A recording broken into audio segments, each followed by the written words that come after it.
Hi, David. Well done today. Thanks, Rory. Hi. Um, I just wonder if this is a bit beyond your wildest dreams, really, for your Test comeback. 70 runs for yourself, a 350 run lead nearly. This has got to be beyond your expectations, hasn't it? I know, and the two openers batting for so long to get rid of that new ball as well. It's been a good start. I think if you gave us 350 runs at the start of the game as a lead after our first innings, we'd have chewed your arm off for that. So look, we're in a good position, but that doesn't mean the game is won by any means. It's still a very good wicket out there. How much did you enjoy your partnership with Joe today? Obviously, a guy who's absolutely on the top of his game and possibly even a better player than when you left him in 2018. I know, he's phenomenal, isn't he? He just scores runs all the time, and the ease of what he does and the speed is at which he does it. You look up and suddenly he's 20 not out, and you can't really remember a shot that he's played. He's just that busy and he scores that quickly. So to be able to bat with him is fantastic.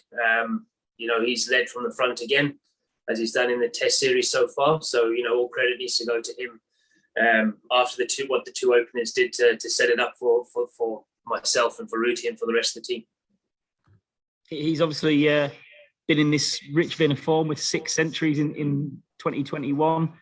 You're a fair newcomer in that regard. How did he shape up from the other end? What does he do so well? He moves his feet so well. His ball position where he hits the ball is so good. He hits the ball so much later than most people.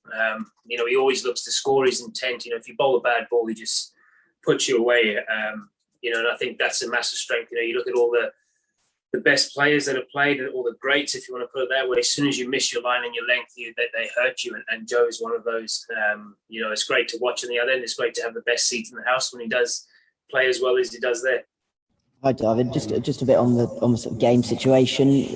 Would the plan be to kind of forge ahead tomorrow, back for as long as you can? I hope so. I'm obviously not part of those discussions, but I would be very surprised if we declared overnight. That as many runs as we can get here as possible would be probably be the ideal situation, and then we'd be able to put them under pressure with scoreboard pressure and some fields, and be as attacking as we can. But look, it is still a very good wicket out there. Hopefully, the longer we bat on that, the more wear and tear can be on that wicket. Obviously, India are known for being a sort of quite a lively side, up and about. Did it feel a bit? Did they seem a bit flat today to you? I wouldn't say that. They absolutely ran in and tried their absolute socks off. The wicket changed massively from the first day. From the first probably hour when they were batting to when we were batting. So I wouldn't say they were flat at all. I thought they ran in really hard and they asked a lot of questions and probably just weren't helped as much by this wicket as what probably the other wickets did in the series. Do you feel kind of nervous your first Test innings for 3 years?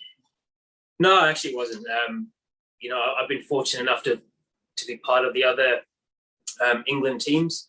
When you play international cricket regularly, I think you sort of get used to the rhythms of international cricket.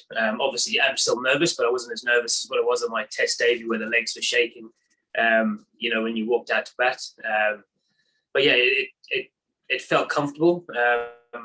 It felt like I've been playing international cricket for a while, which is, I think that probably helped me today in the sense that I didn't let the occasion get to me. Obviously, it's a good crowd and the openers have set up a really good position, so it could have been easy to just walk out and sort of give it away early. So it was nice.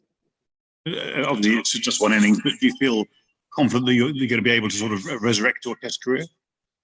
I hope so.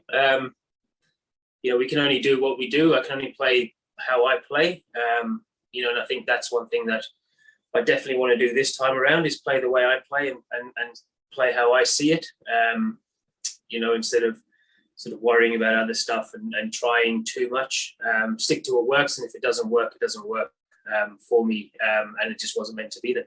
Hi, David. 70 is obviously a great start on your comeback. Was there any sense at all of runs left out in the middle, sort of little leg side sickle just before tea? Definitely. Played really, really well there. To get 70 and get out, obviously disappointing. I felt like I probably missed out on a big one there, which is disappointing. You don't really get those opportunities too often on wickets that play that well, you know, and getting to 70, you know, it's a disappointing to get out. Definitely felt like I left a few out there getting out the way I did. Did you know you'd hit it? Yeah, I was probably 60-40% sure. When it goes down leg, I didn't feel anything on the back, but it sounded woody, and I couldn't really feel that I hit the ground. So I said, as soon as they went upstairs, I said to Richard. Hi, David. You've obviously done well in Australia before. Do you feel you've gone a long way to kind of inking in your name for Brisbane? Yeah, I think that's a long way away. There's still 5 test innings this summer. If I get selected for those, you know, I think that would probably do a lot to getting you on the plane. I don't think there's any guarantees of who's going to the winter. So, you know, these are 5 big innings left in this series. If selected for all 5 of those to go out and show why I should be in Australia. And you've talked a bit before about just your workload and the amount of bubbles you've been in the last year or so. Do you feel ready to potentially go both to the IPL, then the T20 World Cup, and then the Ashes? Yeah, it's quite a tough schedule coming up. Obviously, the tough thing with the whole schedule is there's the only guarantee we have at the moment is IPL. We don't know if we're going to the World Cup, and we don't know if we're going to the Ashes. So it leaves us in quite a tough situation when you sort of say you give up the IPL and you don't get picked for either of the England squads. You know, then you've given up an IPL. Or if you go to the IPL and then you get selected after you've gone to the IPL, then you're sat in a bubble for 5.5 months. So it's a tricky situation at the moment, and it's a tough one at the moment. But hopefully we can get some answers and we can sort of find some time to get a rest out of these bubbles. So you saying if sort of, you know, you're going to be pitching for the World Cup, you might not go to the IPL? I think all possibilities at the moment. At the moment, I've committed to the IPL, you know, and that's where I am at the moment. Nothing sort of changed at the moment, and until stuff does, then maybe we can reassess. But at the moment, I've committed to the IPL. Cheers. Well played.